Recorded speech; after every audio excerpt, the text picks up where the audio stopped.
Bonjour, un gros coup de cœur, un gros par le poids, on va dire, par le poids, regardez. Ça peut faire peur à certains, mais n'ayez crainte. C'est une fabuleuse histoire que je vous propose là. Tout le bleu du ciel de Melissa d'Acosta. Un magnifique roman qui nous... Alors, ceci dit, personnellement, c'est vrai qu'il est long. Moi, j'ai trouvé qu'il y avait un peu de longueur, personnellement, hein. Donc ça, c'est pas important, vous sautez des pages et puis voilà.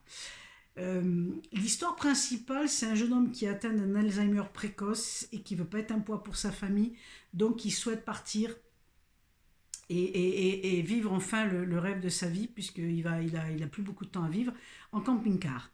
Donc seulement sachant qu'il va avoir des problèmes et il ne sait pas quand ça va arriver, il choisit de partir accompagné malgré tout, hein, pour pouvoir... voilà.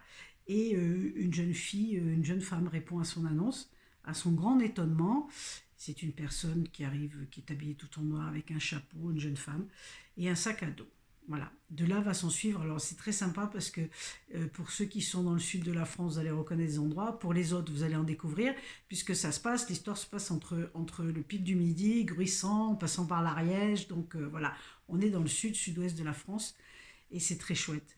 Alors à travers cette promiscuité qui s'installe entre ces deux personnages, on va voir les choses évoluer et on va voir aussi la découverte de chacun d'eux. C'est un livre sur justement sur le jugement, on va dire, sur le jugement et comment on peut s'imaginer des choses sans connaître la vie des gens, quoi. Et puis cette personne qui l'accompagne, la jeune femme qui l'accompagne, de par sa présence, de par son vécu aussi, va l'y amener par petites brides comme ça, des choses qu'il va capter, qui va le transformer et qui va l'ouvrir aussi à d'autres personnes, à d'autres relations. En tout cas, c'est un livre qui décrit très très bien les relations et tout ce qu'on porte en nous, tout ce que les non-dits sur...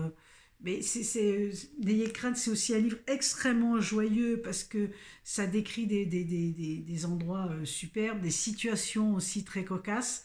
Il y a des passages qui sont prenants, émouvants du fait de la maladie et que des fois il y a des moments difficiles.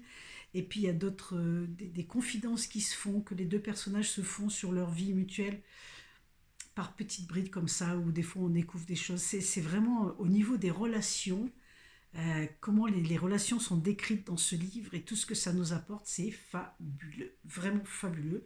Moi j'ai beaucoup aimé ce côté-là. Les dialogues sont impeccables, les personnages sont extrêmement touchants, chacun dans sa fragilité, mais chacun l'un pour l'autre et chacun aussi continue son chemin et se révèle à lui-même aussi à travers cette histoire. Voilà, se révèle à lui-même. Donc c'est vraiment une belle histoire. Bon, contrairement à ce qui est annoncé, moi je m'attendais un peu à la fin. Alors peut-être que c'est que moi, mais bon, je m'attendais à une fin pareille.